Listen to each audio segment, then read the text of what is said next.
एक विशाल साम्राज्य में एक निर्दयी राजा लोहे की मुट्ठी से राज करता था। वह शक्तिशाली था, क्रूर था और अपनी प्रजा पर कोई दया नहीं करता था। हर दिन वह भारी कर लगाता, उन लोगों को दंडित करता जो उसके खिलाफ बोलते, और जिसे भी वह गद्दार समझता उसे मौत के घाट उतार देता। भय पूरे राज्य में फैला हुआ था और लोग चुपचाप कष्ट सह रहे थे, ये जानते हुए कि कोई भी राजा का सामना नहीं कर सकता। प्रजा में एक गरीब लेकिन बुद्धिमान व्यक्ति था जिसका नाम अयान था। वह न तो ताकतवर था, नहीं उसके पास कोई सत्ता थी, लेकिन उसका दिमाग तेज था और दिल साहस से भरा हुआ था। उसने देखा कि कैसे परिवार भूखे मर रहे थे, निर्दोष लोगों को कैद किया जा रहा था और राजा समृद्ध हो रहा था जबकि उसकी प्रजा कमजोर होती जा रही थी। लेकिन उसे एक ऐसी बात पता थी जो दूसरों को नहीं थी। राजा की सबसे बड़ी कमजोरी थी उसका अहंकार। दृश्य 2, अयान की योजना।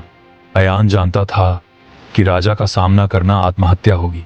इसके बजाय उसने एक चाल चली। उसने पूरे राज्य में एक अफवाह फैला दी, एक महान योद्धा दूर देश से आया है। वह राजा से भी अधिक शक्तिशाली है और जल्द ही सिंहासन के लिए उसे चुनौती देगा। लोग जो आशा की तलाश में थे, इसे धीरे धीरे एक दूसरे से कहने लगे। जल्द ही यह खबर राजा तक पहुंच गई। शुरुआत में राजा हंसा, मुझसे ज्यादा ताकतवर कोई नहीं है, उसने घोषणा की। लेकिन जब फुसफुसाहट जारी रही तो उसका आत्मविश्वास डगमगाने लगा। वह बेचैन रहने लगा। हर दिन उसकी चिंता बढ़ती गई। अगर यह योद्धा वास्तव में मौजूद हुआ तो, अगर उसके अपने सैनिक उसे धोखा दे दें तो। भय धीरे धीरे उसे निगलने लगा। दृश्य 3, जाल बिछाया गया। एक रात अयान चुपचाप राजा के सबसे भरोसेमंद सैनिकों से मिला। उसने उनके मन में डर भर दिया, जब वह योद्धा आएगा तो राजा तुम सबको गद्दारी के संदेह में मार डालेगा। इस संदेह के बीज बो दिए गए। जो सैनिक कल तक वफादार थे, अब अपनी सुरक्षा पर सवाल उठाने लगे। इसी बीच अयान ने एक और संदेश फैला दिया, योद्धा सूर्योदय के समय महल के आंगन में राजा को चुनौती देगा। राजा, जिसे अपनी हार का डर था, पूरी सेना को तैयार रहने का आदेश दे दिया। पूरे राज्य को इस युद्ध का इंतजार था। दृश्य 4, राजा का पतन। सूरज उगते ही राजा तलवार लेकर आंगन में खड़ा था, अपने प्रतिद्वंद्वी का इंतजार कर रहा था, लेकिन कोई योद्धा नहीं आया। इसके बजाय भीड़ में हलचल होने लगी।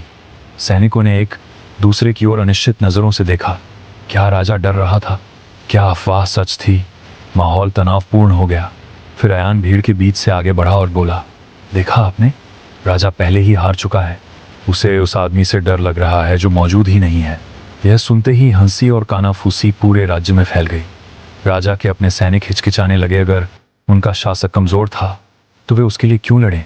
राजा, जिसने अपने लोगों और सेना का विश्वास खो दिया था, शर्म से राज्य छोड़कर भाग गया। प्रजा खुशी से झूम उठी और अयान, वह चतुर व्यक्ति, बिना कोई हथियार उठाए जीत गया। राज्य को आखिरकार स्वतंत्रता मिल गई।